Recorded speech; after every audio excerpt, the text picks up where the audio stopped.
하나님께서 인류와 맺으신 언약의 목적은 전적으로 사람을 위한 것에 초점이 모아지고 있습니다. 그러니까 하나님이 우리에게 언약을 주신 것은 뭐냐면 하나님이 영광을 받으시려고 하는 목적도 있지만 사람에게 많은 복을 주셔서 우리가 하나님의 사람으로 넉넉하게 살아가게 하기 위한 그와 같은 목적을 갖고 있다고 볼 수 있습니다. 그래서 하나님의 언약은 철저하게 바로 하나님의 사랑을 기본으로 하고 있다라고 하는 것이죠. 그래서 우리는 하나님의 약속을 우리가 믿음으로 순종할 때에 우리는 이 세상에서도 복 있는 자로 살아갈 수가 있다라고 하는 것입니다. 모순이라는 말이죠. 모순. 그러면 이 모순이라는 말이 유래가 어디에 나옵니까? 그러면 한 어머니가 두 아들을 두었다고 그러죠. 아들은 하나는 집신을 파는 아들이고 또 하나는 우산을 파는 아들이에요. 그런데 비가 와야 우산이 많이 팔리잖아요. 그래서 어머니가 매일 잠자려 들면서 비나이다 비나이다 내일은 우산이 좀 잘 팔리게 하옵소서. 그러면 우산이 비가 오면 집신이 안 팔리죠. 그렇죠? 비 오는데 누가 집사 사겠어요. 그죠? 그래서 또 어머니가 그 다음 날은 내일은 집신이 잘 팔리게 하옵소서. 그러니까 이게 앞뒤가 안 맞는다는 거죠. 그러니까 집신이 많이 팔리는 날은 우산이 안 팔리고 우산이 팔리는 날은 집신이 안 팔리는 거예요. 차라리 둘 다 우산을 팔든지 아니면 집신을 팔든지. 거기서 이제 모순이란 말이 나오죠. 모순. 앞뒤가 안 맞다. 그래서 이 어머니가 공평하게 그렇게 자식들을 위해서 빌었다라고 하는 것입니다. 우리가 세상에서 성공한 사람들의 이면을 보면 공통점이 있습니다. 그들은 성공하기 위해서 피나는 노력과 수고를 아끼지 않았다라고 하는 거죠. 그냥 대충 했는데 잘 되는 사람은 없습니다. 물론 한 번 정도는 그럴 수 있죠. 그러나 지속적으로 그 위치를 장악할 수 있는 것은 끊임없는 노력이 수반되어야 합니다. 그러니까 아버지 이병철의 뒤를 이어서 회장이 된 이건희 씨가 삼성을 새롭게 변화시키고 세계적인 기업으로 만들기 위해서 했던 유명한 어록이 있잖아요. 아내만 빼고 다 바꿔라. 아내는 바꿀 수 없으니까 나머지는 전부 바꾸라는 거예요. 가치관도 바꿔야 되고 삶의 방식도 바꿔야 되고 그래서 그동안 하지 않았던 많은 전략을 내세웠습니다. 그 결과 삼성은 오늘날 대한민국의 가장 으뜸가는 대표적인 그룹으로 살아남았고 동남아에서도 LG와 함께 삼성은 여전히 명품으로 인정을 받고 있다라고 하는 것입니다. 저절로 되는 것은 없습니다. 우리가 그냥 가만히 있어도 되는 것은 나이 먹는 것하고 늙어가는 것만 빼고는 다 안 돼요. 그죠? 가만히 있으면 살도 안 빠져요. 그죠? 뭔가 우리가 노력하고 움직여야 우리의 꿈이 이루어진다라고 하는 것입니다. 물론 우리는 우리의 힘과 노력만으로는 하나님의 언약을 이룰 수 없습니다. 왜냐? 우리는 연약한 존재이기 때문이죠. 어떤 분이 사업을 하면서 그런 어떤 충고를 한다고 그러죠. 음식점을 오픈할 때에 월요일날 하지 마라. 금요일날 하는 것이 가장 좋다는 거죠. 근데 요즘은 이제 목요일로 땡겨졌다고 해요. 왜냐? 사람들이 주말을 보낸 다음에는 다 다짐을 한다는 거죠. 아, 나 이제 좀 다이어트 해야 돼. 나 이제 좀 먹는 거 좀 줄여야 돼. 그래서 월요일, 화요일에 개막하는 집은 안 가보는 거예요. 왜? 지금 작심했잖아요. 최소한 며칠 가요? 작심 3일 간다고 하니까. 그래서 사람들이 이제 금요일에 문을 열면 월, 화, 수 3일 동안 힘썼던 사람들이 이제는 흔들려요. 그죠? 그래서 목요일이나 금요일날 오픈을 해야 된다라고 하는 속설이 등장하고 있다라고 하는 것입니다. 우리가 연약함을 하나님이 아시기 때문에 성령님을 통해서 하나님 우리를 도와주시는 거죠.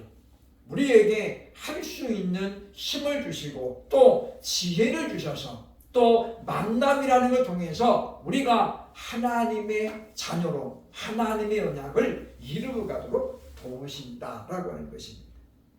그래서 하나님의 사람 예레미야가 3장 22절에서 이렇게 고백합니다. 여호와의 인자와 긍휼이 무궁하심으로 우리가 진멸되지 아니함이니이다.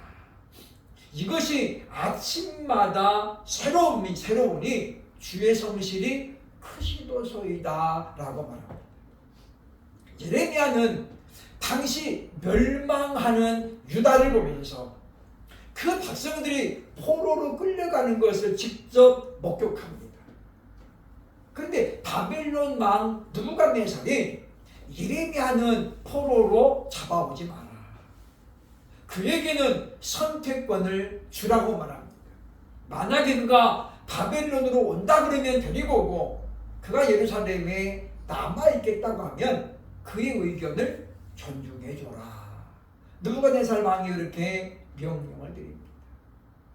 살아남은 자의 슬픔, IMF 때 유명했던 그와 같은 말들이죠.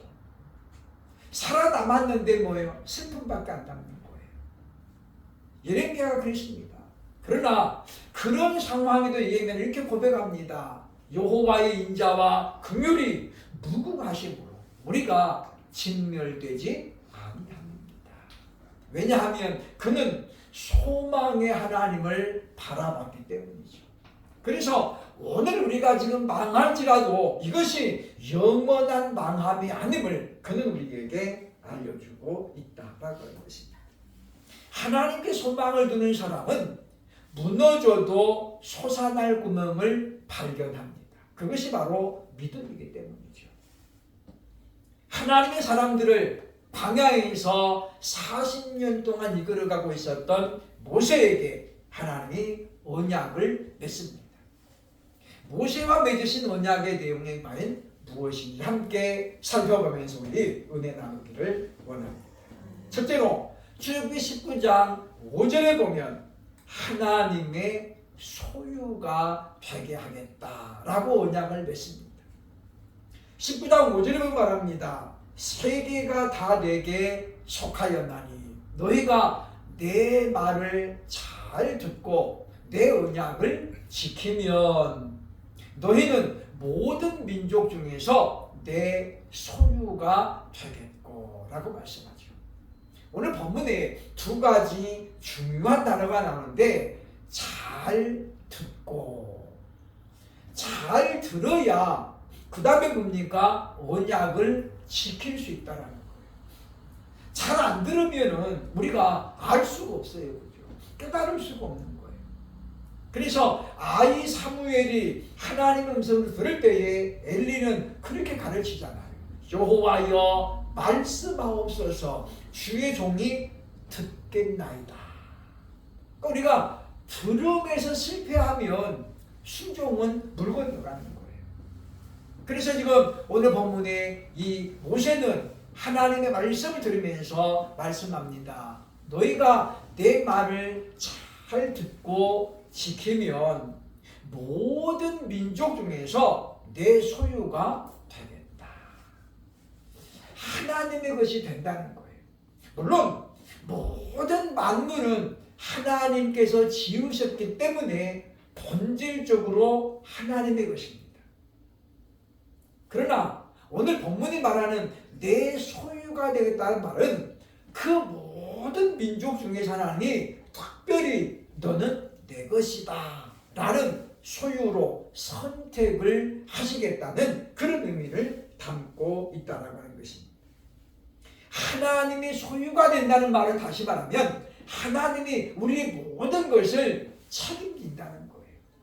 책임진다. 왜냐하면 하나님이 우리의 소유, 우리가 하나님의 소유가 되면 우리는 하나님을 향해서 아버지라 부르고 하나님 우리를 자식이라고 말씀하는 이른바 부자지간의 그와 같은 관계가 성립이 되기 때문입니다.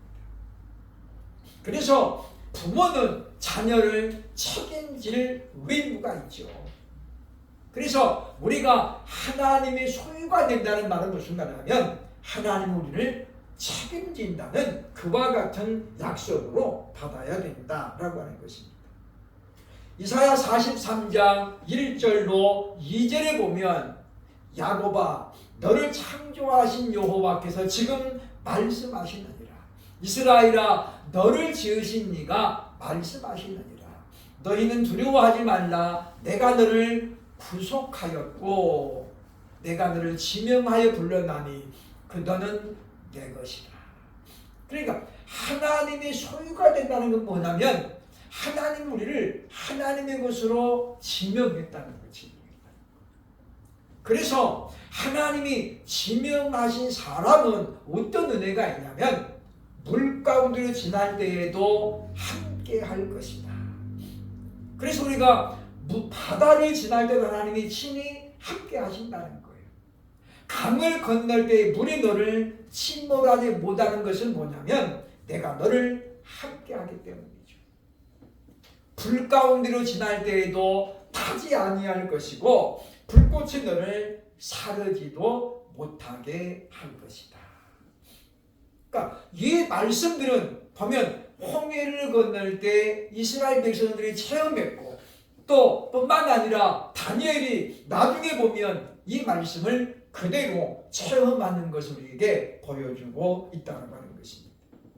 그러므로 우리가 하나님의 언약을 잘 듣고 지키면 하나님은 우리의 하나님이 되셔서 저와 여러분의 하나님이 되셔서 우리 힘으로 안 되는 것들을 아버지가 도와주신다는 거예요. 그리고 하나님이 우리의 생애를 책임져 주신다라고 약속해주고 있다는 것입니다. 세상에서는 우리가 영원한 것들을 누릴 수 없습니다. 많은 사람들이 세상에서도 참된 행복, 참된 부귀영화를 누리고자 하지만은 그것은 어떻게 보면 대단히 허황된 생각이라고 볼 수 있습니다. 20세기가 들어오면서 문화의 큰 획을 긋는 인물이 등장했는데 그가 바로 마이클 잭슨입니다. 1958년생인 마이클 잭슨은 11살인 69년에 데뷔했습니다. 잭슨 5라는 형들과 누나들과 함께 5인조 그룹을 만들죠. 그리고 그는 미국의 음악을 바꿔놓습니다.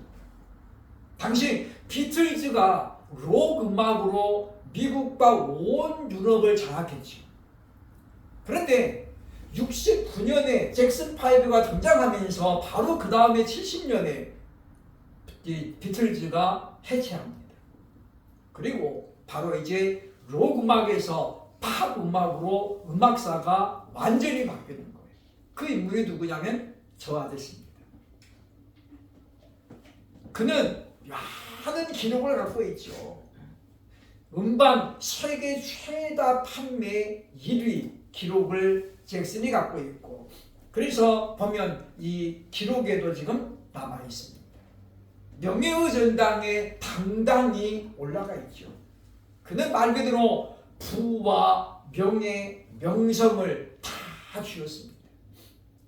가난을 벗어나고자 했던 그 열망, 잭슨의 아버지는 우리가 빈민가에서 돈을 벌 수 있는 것은 문화밖에 없다. 그래서 어린 아이들을 혹독하게 가르쳤습니다. 악기는 기본이다. 그래서 악기를 가르치고 노래를 가르쳤죠. 잭슨은 이 땅에서 그야말로 누릴 수 있는 건 다 누렸어요. 근데 한 가지가 안 되는 거예요. 자기도 얼굴이 좀 하얘지고 싶은 거예요. 왜 나는 흑인으로 태어났을까? 왜 나는 백인이 안 됐을까? 그래서 그는 수많은 돈을 병원에 쏟았습니다. 그리고 많은 부분을 해가지고 얼굴을 하얗게 만들죠. 그거를 의사들은 백반증이라고 합니다. 그래서 결국은 약 과다 중독으로 사망하게 되죠. 잭슨이 그게 51세 2009년입니다.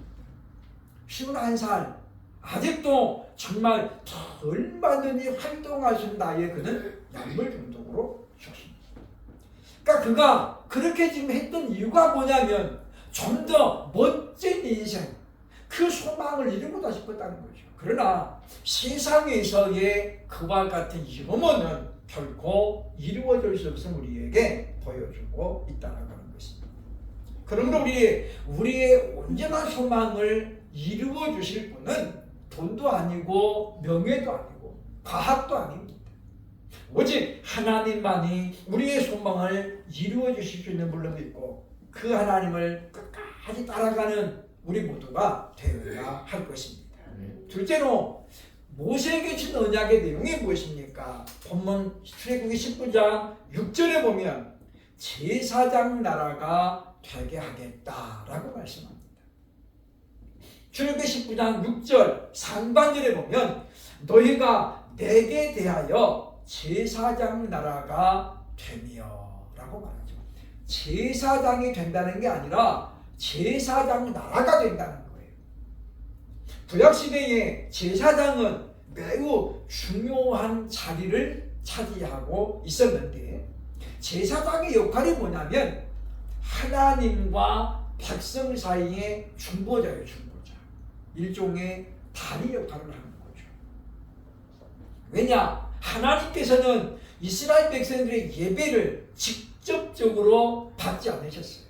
반드시 제사장을 통해서 제사장이 대신 제물을 드리고 예배를 고하고 기도를 고하면 하나님이 제사장의 그 중보 역할을 통해서 예배를 받으셨기 때문이라고 하는 것입니다.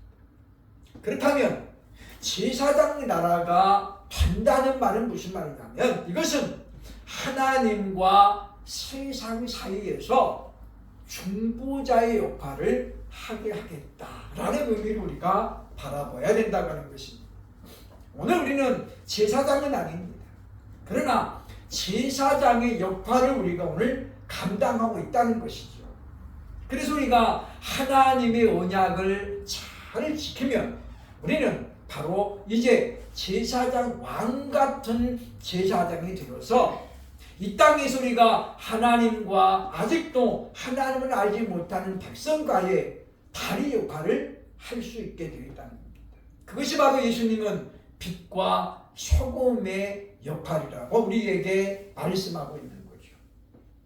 그래서 이 빛과 소금이 자신의 기능을 상실하면 그건 말로 아무짝에 쓸모가 없게 된다는 거예요. 소금이 자기 맛을 잃어버리면 어디에 쓸 것입니까?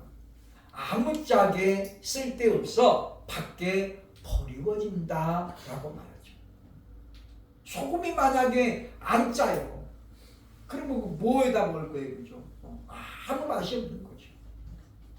그러므로 지금도 우리 하나님께서는 우리에게 우리가 이와 같이 제사장의 역할을 잘 감당해서 하나님을 알지 못하는 자들에게는 하나님을 알게 하고 그리고 그들을 주께로 인도하는 제사장 나라가 되게 하겠다라고 하시는 이 말씀을 기억을 해야 되겠다라고 하는 것입니다. 한국교회가 1000만 명을 돌파하고 그리고 나서부터 이제 점점 침체되기 시작했습니다. 그리고 나타난 현상이 하나 있습니다. 기독교만이 지나치게 지금 세속적으로 흘러가고 있다는 거예요. 무슨 이야기입니까? 우리 광화문 촛불 집회, 태극기 집회 거기에 이상하게 교회가 동조하고 있다는 거예요. 나는 어디 파냐? 나눠져가지고 촛불파, 태극기파 나눠져가지고 지금 많은 목사들이 이른바 편가르기를 하고 있는데 그 결과가 무엇입니까? 지금 기독교의 인구가 계속 줄고 있다는 거예요. 그런데 우리가 구원이 없다고 이야기하는 이슬람이나 불교는 인구의 지금 변화가 별로 없습니다. 근데 교회만 지금 이제 숫자가 계속 줄고 있잖아요. 그러면서도 또 지금 이제 보면 그 흐름을 따라서 세상은 교회를 점점 지금 압박하고 있거든요. 그래서 종교 무용론, 교회 무용론이 지금 고개를 들고 있습니다. 몇 년 전에 부산에서는 앞으로 교회는 허가제를 해야 된다. 그것을 모 시장 후보자가 공약으로 걸었어요. 앞으로 교회는 허가제를 해서 각 구마다 몇 개씩만 제한하자. 물론 그 사람이 그래서 떨어졌어요. 그죠? 부산 사람들이 다 예수 믿는 건 아닌데 가만히 듣고 보니까 저건 아닌데 종교의 자유는 헌법이 보장하고 있는데 그거를 허가제로 하겠다? 그럼 뭐예요? 교회를 완전히 지금 장악했다는 거예요. 그래서 부산 사람들이 부산 인구가 지금 예수 믿는 사람이 15%도 안 됩니다. 그런데 그 후보자가 떨어졌어요. 아직은 아니다라는 거죠. 그러나 그런 움직임들이 지금 있다는 것 자체는 뭐냐면 언제 또 그런 이야기가 나올지 지금 모르고 있다는 거예요. 지금 가라앉아 있는 거죠. 아직은 좀 시기적으로 빠르다. 그러나 이게 이제 없어진 게 아니에요. 다시 언제든지 고개를 들고 나올 수 있다라고 하는 것입니다. 그래서 우리는 지금 우리가 이 어려운 때를 보면서 과연 하나님이 우리에게 원하시는 무엇인가를 다시 생각해야 돼요. 웨스트민스터 신앙고백서 1번에서 묻습니다. 사람의 존재하는 목적이 뭐냐? 그리고 답하기를 하나님을 영화롭게 하는 것이다. 엘리 제사장의 며느리였던 며느리가 아이를 낳습니다. 그런데 공교롭게도 흠니와 피느하스, 즉 남편과 남편의 형이 전쟁터에 나간 거죠. 아이를 막 출산하는데 소식이 들려왔어요. 네 남편과 시아주머니가 같이 죽었대. 그 여인이 사력을 다해서 아이를 낳고 아들이라는 말을 듣자마자 이름을 이가봇이라고 짓습니다. 이름을 이가봇이라고. 그 뜻이 뭐냐면 이가봇이란 말은 무슨 뜻이냐면 사무엘상 4장 21절 22절에 보면 말씀하죠. 영광이 이스라엘에서 떠났다라는 이름을 졌는데 영광이 이스라엘이 떠났다. 이제 이스라엘의 영광이 없다라는 그런 이름으로 이가봇이라고 지었다는 거예요. 이 여인은 언약궤를 빼앗긴 그 사건을 들으면서 이스라엘이 이제 끝났구나라고 생각했다는 거예요. 우리를 하나님이 성도라고 왜 했나 다시 한번 생각을 해야 할 것입니다. 실제로 모세와 맺은 언약은 어떤 것이냐면 피로 세운 언약이라고 오늘 본문 출애굽기 24장 8절에서 우리에게 설명합니다.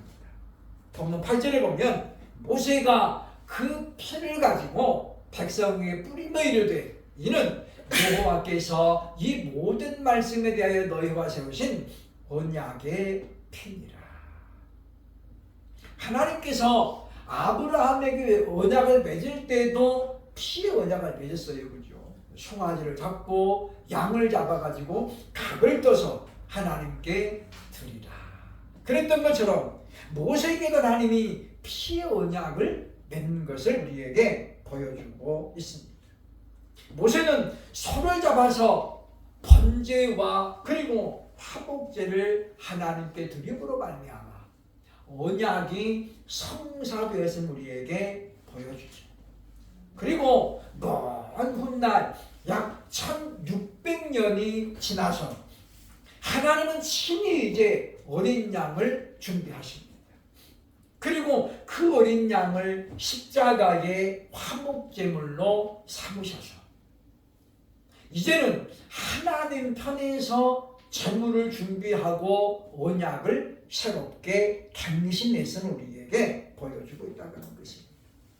그래서 독생자 예수님이 흘리신 그 언약의 보혈은 그렇기 때문에 완전 무결한 성격을 갖고 있다라고 하는 것입니다.